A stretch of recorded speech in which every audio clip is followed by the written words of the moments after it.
warahmatullahi wabarakatuh. Perkenalkan, nama saya Ayu Lestari, NIM saya 181540103. Saya mahasiswi Kebidanan tingkat 2 Poltekkes Kemenkes Pangkal Pinang. Baiklah, di sini saya akan melakukan role play atau membuat video praktik tentang pemeriksaan pada ibu hamil. Di sini saya mengambil kasus ibu hamil dengan kekurangan energi kronik. Selamat menyaksikan. 3. Selamat malam Ibu. Malam. Perkenalkan, saya Bidan Ayu, bidan yang bertugas hari ini. Apa kabarnya Bu? Baik. Ya Bu. Kalau boleh tahu nama Ibu siapa ya Bu ya? Ibu Wati, Ibu Wati.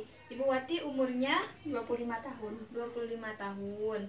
Ya Bu. Ibu tinggalnya di mana Bu? Di Paya Benua. Di Paya Benua. Kalau suami Ibu namanya Reno, Reno. Umurnya berapa tahun Bu? 27. 27 tahun. Kalau boleh tahu, ada yang bisa saya bantu Bu? Ada, saya mau meriksa kehamilan, Bu. Oh, mau periksa kehamilan ya Bu ya? Iya.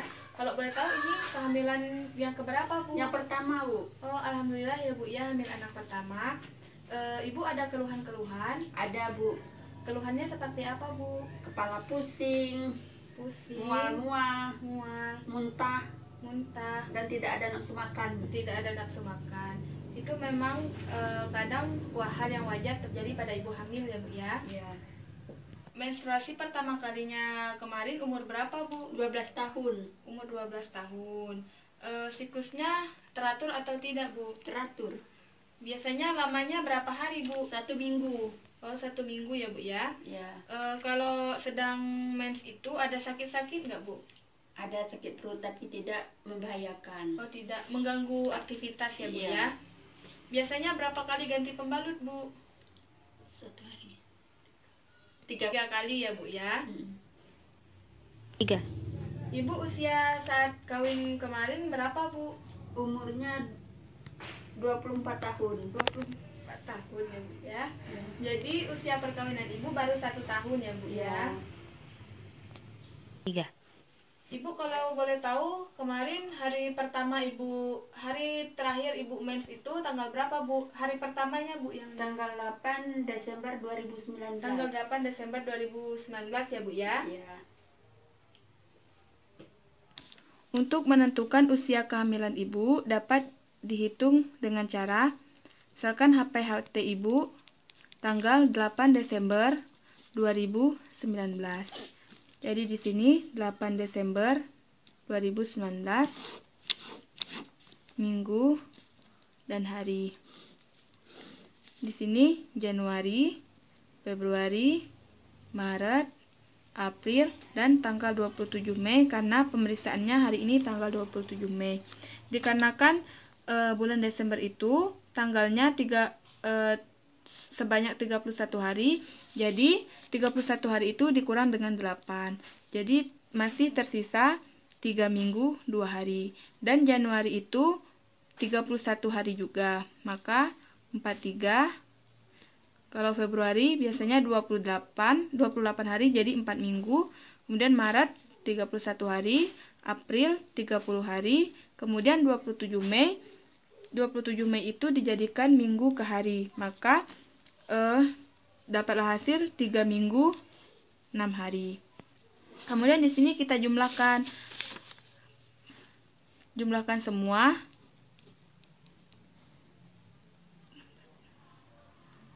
Di sini terdapat hasil 22 minggu. Kemudian untuk jumlah harinya 6, 8, 11, 14, dan 16. Berarti 16 hari. Maka dibulatkan 22 minggu. Jadi 16 hari itu menjadi 2 minggu 2 hari. Jadi usia kehamilan Ibu sekarang masuk 24 minggu 2 hari. Iya. Untuk taksiran persalinannya dapat dihitung menggunakan rumus HPHT kan tanggal 8 Desember 2019. Maka menggunakan rumus ditambah 7 dikurang 3 ditambah 1. Dapatlah hasil 2020. 12 kurang 3 sama dengan 9, kemudian 8 tambah 7 sama dengan 15. Jadi, taksiran persalinan Ibu tanggal 15 September tahun 2020. Iya, Bu. Ibu sebelumnya sudah pernah melakukan pemeriksaan kehamilan? Sudah, Bu, 1 kali. Di mana Bu? Di bidan. Iya, bagus ya, Bu.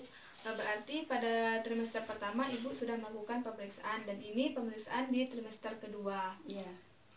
3, Sebelumnya Ibu sudah mendapatkan suntikan TT, Bu? Sudah lengkap, Bu. Oh, bagus ya, Bu ya. Berarti Ibu sudah mempersiapkan semuanya. Iya, Bu. Ibu kalau boleh tahu, Ibu punya riwayat penyakit seperti darah tinggi, diabetes, malaria, jantung, ginjal? Tidak ada. Tidak ada. Kalau keluarganya, Bu? Tidak ada. Oh, bagus ya, Bu ya. Ibu pernah melakukan operasi, Bu? Tidak. Nah, tidak ada ya, Bu ya. Ya. Baiklah, Bu. Sebelumnya Ibu sudah pernah mendengar tentang KB? Sudah, Bu, tapi belum pernah melakukannya. Oh iya, Bu. Baiklah, Bu. Di sini saya akan menanyakan data kebiasaan sehari-hari Ibu. Biasanya Ibu makannya berapa kali sehari, Bu? 3 kali sehari, Bu. 3 kali sehari. Porsinya, Bu? Sedikit. Sedikit ya, Bu ya. Kalau minumnya perharinya berapa gelas, Bu? 8 gelas atau sampai 10 gelas, Bu. Iya, bagus ya, Bu ya. Iya. Kemudian Ibu ada nggak mengkonsumsi vitamin selama kehamilan? Ada Vitamin apa, Bu? vitamin tambah darah atau vitamin C. Bagus ya, Bu ya. Tidur siangnya biasanya berapa jam, Bu? 2 jam, Bu. 2 jam. Kalau tidur malamnya? Tidur malamnya 8 jam. Oh, bagus ya, Bu ya. Ya. Kemudian Ibu biasanya mandi berapa kali sehari, Bu? 3 kali sehari. Ya, bagus ya, Bu.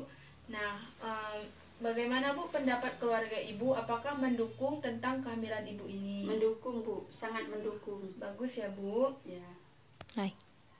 Ibu selama kehamilan ada nggak mengkonsumsi jamu atau obat-obat? Enggak pernah, Bu. Oh, bagus ya, Bu. Kalau nggak baiklah, Ibu. Di sini saya akan melakukan pemeriksaan kepada Ibu. Ya. Sebelumnya Ibu harus menandatangani surat ini sebagai bukti persetujuannya. Iya, Bu. Di sini, Bu. Sudah, Bu. Baiklah, sekarang akan dilakukan pemeriksaan fisik pada Ibu. Kemudian di sini kita akan mempersiapkan alat. Di sini ada peralatan untuk TTV terdiri dari tensimeter, stetoskop, termometer. Kemudian di sini ada linek, kemudian ada pita pengukur, kemudian ada tempat tidur, ada timbangan, kemudian ada pengukur tinggi badan, dan di sini ada tempat sampah, dan di sini ada HB Sahli untuk pemeriksaan HB. Kemudian di sini kita akan menyiapkan tempat tidur dan memperhatikan kenyamanan lingkungan pasien. Kemudian kita akan melakukan cuci tangan 6 langkah. Sebelumnya perhiasan dan jam tangan harus dilepas dan baju sudah disingkirkan. Kemudian kita cuci tangan 6 langkah.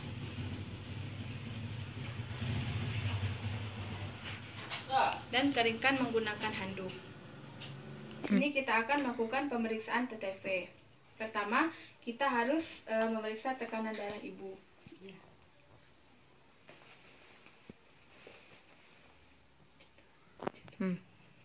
Ibu, ini kita ukur suhunya dulu ya, Bu ya. Ya. Oke ya, Bu ya.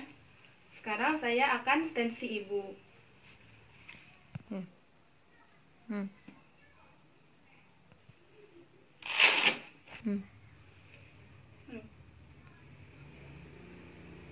Isi ya, Bu ya. Ibu tadi sudah saya periksa ya tanda-tanda vitalnya. Tensi Ibu normal 120/70. Kemudian suhu Ibu juga normal 37 derajat. Ya, Bu. Nadi dan pernapasan Ibu juga normal. Kemudian di sini kita akan mengukur lingkar lengan Ibu.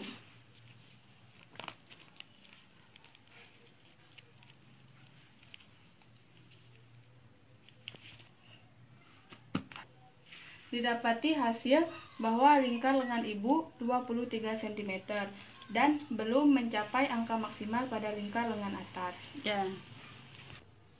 Kemudian di sini kita akan melakukan pengukuran tinggi badan dan berat badan Ibu.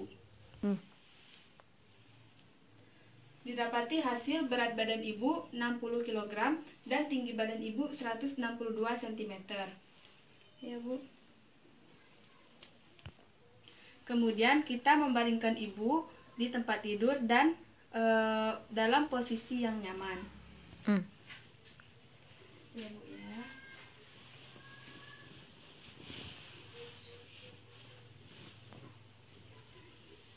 Ibu, baiklah, di sini saya akan melakukan pemeriksaan pada Ibu dari mulai ujung rambut sampai ke kaki ya, Bu ya. Iya. Di sini saya akan melakukan pemeriksaan pada daerah kepala Ibu dulu.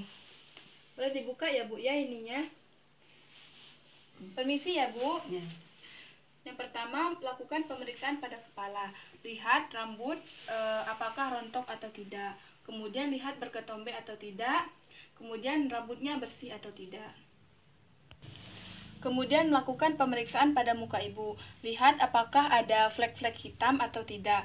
Kemudian lihat apakah ada udem pada muka atau tidak. Lakukan pada mata. Lihat rangsangan pupil Ibu. Rangsangan pupil bagus. Kemudian lihat konjungtiva dan sklera. Konjungtiva Ibu merah muda dan sklera Ibu putih. Kemudian di sini dilakukan pemeriksaan pada hidung. Lihat adakah polip atau tidak pada hidung. Kemudian melakukan pemeriksaan pada telinga. Lihat adakah sekret atau cairan pada telinga. Dan lakukan hal yang sama pada telinga yang sebelahnya. Kemudian melakukan pemeriksaan pada mulut. Lihat ada atau tidak gigi berlubang. Kemudian ada atau tidak perdarahan pada gusi. Dan ada atau tidaknya sariawan. Kemudian melakukan pemeriksaan pada leher. Lihat ada atau tidaknya pembengkakan pada kelenjar tiroid. Ada atau tidaknya pembengkakan pada kelenjar limfe dan vena jugularis. Kemudian kita akan melakukan pemeriksaan pada payudara. Permisi ya, Bu ya. Angkat tangannya, Bu. Di sini kita lihat bentuk payudaranya simetris atau tidak. Kemudian kita lihat puting susu Ibu menonjol atau tidak. Puting susunya bersih atau tidak. Kemudian kita akan melihat ada atau tidaknya perubahan warna pada daerah areola atau hiperpigmentasi. Ibu ini daerah kehitamannya sudah warnanya agak gelap ya, Bu ya, karena ibunya sedang hamil. Iya, Bu. Kemudian di sini kita akan melakukan palpasi untuk melihat ada atau tidaknya benjolan pada payudara Ibu. Tidak ada benjolan pada payudara Ibu. Kemudian lakukan pemeriksaan yang sama pada payudara yang sebelahnya. Kemudian di sini kita lihat sudah ada atau belum pengeluaran kolostrum pada Ibu. Kemudian di sini kita akan mengajarkan Ibu sedikit cara perawatan payudara. Yaitu Ibu bisa mengompreskannya menggunakan kapas yang sudah dibasahkan dengan baby oil atau minyak.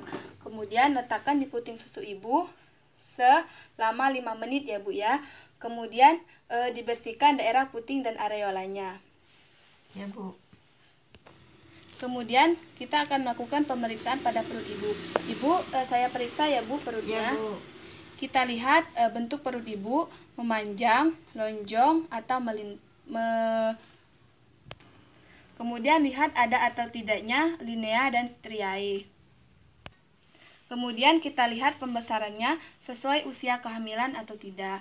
Kemudian di sini kita akan melakukan pemeriksaan Leopold.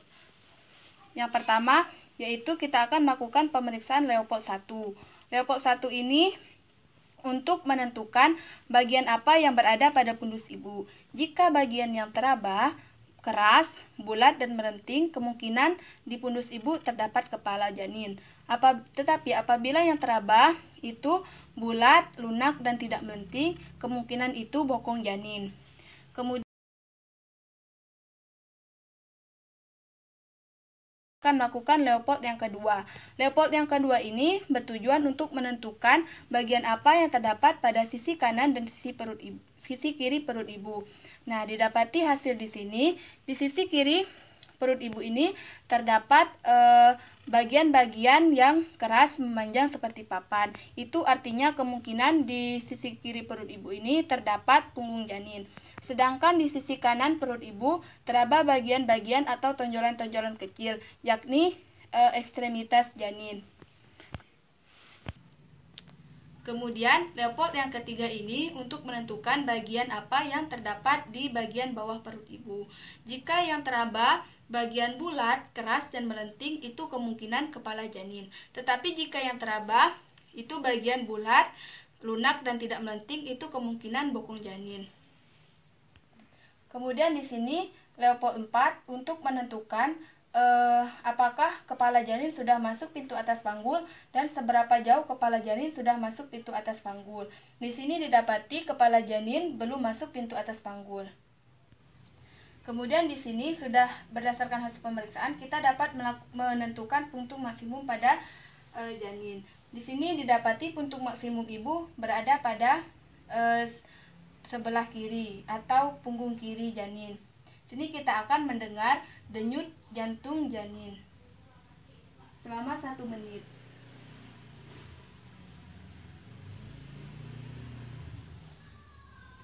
Nah, didapati hasil denyut jantung janin ibu normal 140 kali per menit ya, Bu. Ya.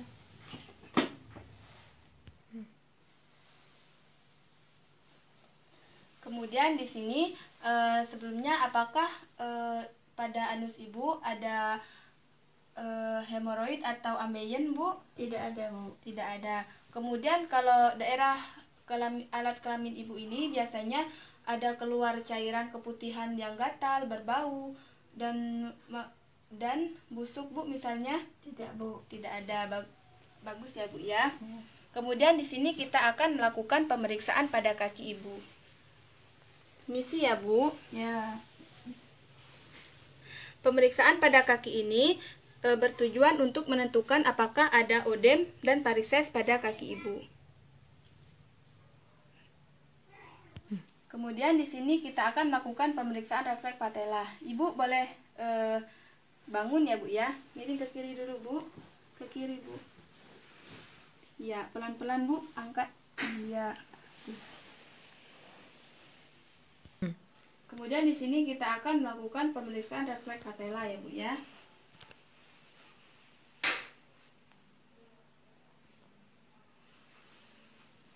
Kaki yang sebelahnya ya, Bu. Ya. Bagus ya, Bu ya, refleksnya. Baiklah, Ibu, tadi sudah dilakukan pemeriksaan ya, Bu ya. Sekarang Ibu datang ke bagian laboratorium untuk mengecek kadar darah Ibu dan urin Ibu ya, Bu ya. Ya. Ayo, Bu, kita ke bagian lab.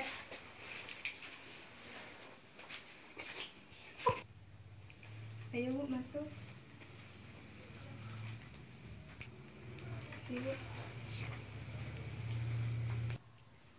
Hasil lab Ibu normal, kadar Hb 11,1, protein urin negatif, reduksi urin negatif, HIV dan HbSAg non-reaktif. Kemudian di sini kita merapikan alat dan memisahkan alat-alat yang perlu dilakukan proses dekontaminasi. Kemudian kita membuang sampah pada tempatnya. Dilakukan pemeriksaan tadi kondisi ibu baik-baik, tanda-tanda vitalnya baik, kemudian kondisi janinnya juga baik ya, Bu ya. Hanya saja lingkar lengan ibu kurang dari angkanya maksimal, yaitu 23 cm. Harusnya untuk angka lila itu minimal harus 23,5 cm. Lila ibu kurang dari maksimal itu artinya ibu mengalami kek atau kekurangan energi kronis. Nah, di sini yang dibutuhkan yaitu asupan makanan gizi yang seimbang ya, Bu ya. Untuk keluhan-keluhan yang ibu rasakan tadi itu juga mempengaruhi lila ya, Bu ya. Karena ibu kan tadi bilang tidak nafsu makan. Nah, untuk mengatasinya di sini ibu harus banyak makan makanan yang seimbang, Bu. Kalau ibu nggak bisa langsung makan makanan yang banyak, ibu bisa makan dengan porsi yang sedikit tetapi sering ya, Bu ya. Makanan yang seimbang misalkannya harus lengkap karbohidrat seperti nasi, protein seperti lauk pauk, ikan, dan vitamin seperti buah-buahan. Nah, jadi itu ya, Bu ya. Selain makanan-makanan yang bergizi, ibu juga harus tetap menjaga kebersihan tubuh ibu. Misalkan mandi 3 kali sehari, kemudian juga harus menjaga kebersihan alat kelamin ibu. Dan di sini juga ibu harus istirahat dengan cukup. istirahat, misalkan tidur siangnya itu 1-2 jam dan tidur malamnya 6-8 jam. Nah, seperti yang sudah saya jelaskan tadi, makanannya tadi harus tetap dijaga ya Bu ya. Kemudian di sini saya akan menjelaskan tentang tanda-tanda bahaya kehamilan. Tanda-tanda bahaya kehamilan itu ada beberapa macam Bu. Seperti misalkan ibu merasakan pusing yang sangat hebat, kemudian pandangan ibu kabur, kemudian mual muntah berlebihan, tidak nafsu makan, kemudian nyeri perut yang hebat, kemudian keluar bercak-bercak dari jalan lahir yang tidak normal. Ibu, jika menemukan salah satu tanda bahaya yang sudah saya jelaskan, Ibu boleh datang ke fasilitas kesehatan terdekat ya Bu ya. Ya Bu.